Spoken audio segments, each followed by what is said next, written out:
ઘણા વાલીઓ એવો પ્રશ્ન મને પૂછે છે કે શું મેથ્સ જરૂરી છે ઇકોનોમિક્સ લેવા માટે?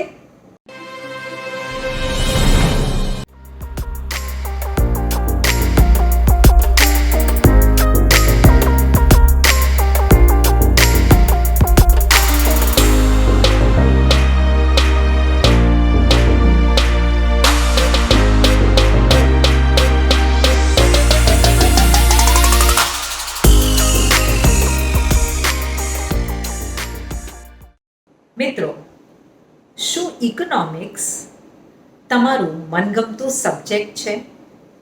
થોડો ઇન્ટરેસ્ટ તમને સ્ટેટિસ્ટિક્સમાં, આંકડાઓમાં પણ છે? તો why not think about the UG undergraduate course which is BA in Economics. BA in Economics આ વળી પાછો એક 4 વર્ષનો અંડરગ્રેજ્યુએટ પ્રોગ્રામ છે. ઘણી કોલેજીસમાં 3 વર્ષનો હોય છે અને ઘણી કોલેજીસમાં 4 વર્ષનો.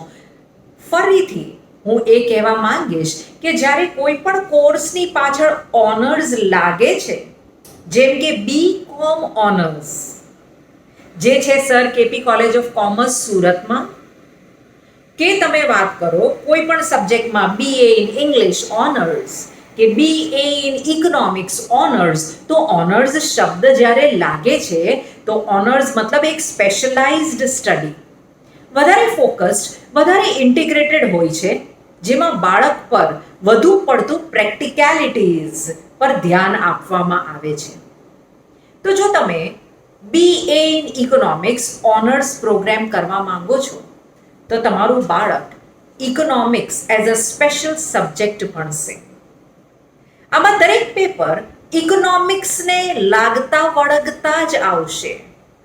વળી એ હોઈ શકે કોર સબ્જેક્ટ જે કમ્પલસરી હોય અને ઇલેક્ટિવ સબ્જેક્ટ જે તમારે ચૂઝ કરવાના હોય. પણ ફરીને એક જ વાત કે ઇકોનોમિક્સ એઝ અ મેજર સબ્જેક્ટ આવશે. ઘણા વાલીઓ એવો પ્રશ્ન મને પૂછે છે કે શું મેથ્સ જરૂરી છે ઇકોનોમિક્સ લેવા માટે? જરાક પણ નહીં.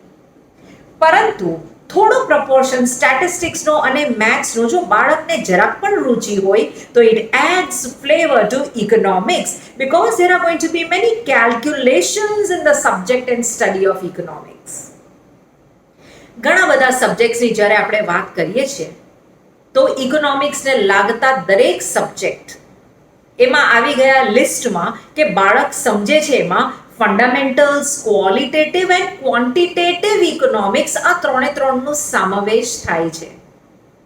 12મા પછી તમે 12મું પાસ કર્યું, 12th standard, and after you have cleared it with science, commerce or arts, and if your inclination is towards pure economics, this is the right field for you. 3 કે 4 વર્ષનો કોર્સ.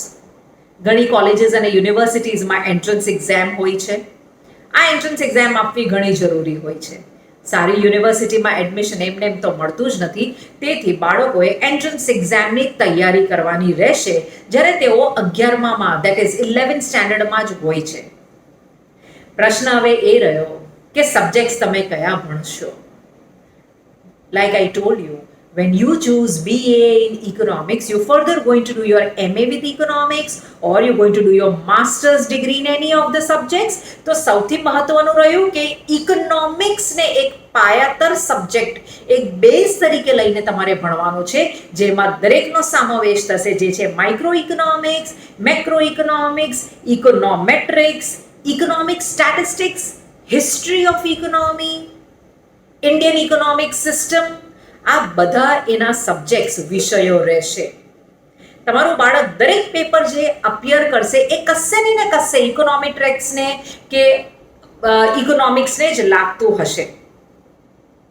પ્રશ્ન તો દર કોર્સ લીધા પછી વાલીઓનો એ જ હોય છે, શું આમાં ફ્યુચર થઈ શકે છે? અમારા બાળકો આ કોર્સ કરીને ક્યાં એ લોકોનું પ્લેસમેન્ટ થઈ શકે, કે એ લોકો શું કરિયર કે પ્રોફેશન તરીકે અપનાવી શકે? તો આનો એક બહુ મોટો સ્પેક્ટ્રમ ઓફ જવાબ છે કે બાળકનું જ્યારે બેઝ ઇકોનોમિક્સ હોય ત્યારે તે એક ઇકોનોમિસ્ટ બની શકે છે, એક ફિનાન્શિયલ એનાલિસ્ટ બની શકે છે, ડેટા એનાલિસ્ટ, ફિનાન્શિયલ પ્લેનર, એક અકાઉન્ટન્ટ, એક ઇકોનોમિક રિસર્ચર, એક સ્પોક્સ પર્સન, એક મીડિયા પર્સન પણ બની શકે છે. વળી બ્રાઇટ બાળક હોય તમારું, ખૂબ મહેનતી હોય અને પ્રતિભાશાળી જો બાળક હોય તો એ પ્લેનિંગ કમિશન સુધી જઈ શકે છે. તો my dear parents, today is a world of economics and the world understands no other language than of finance and economics.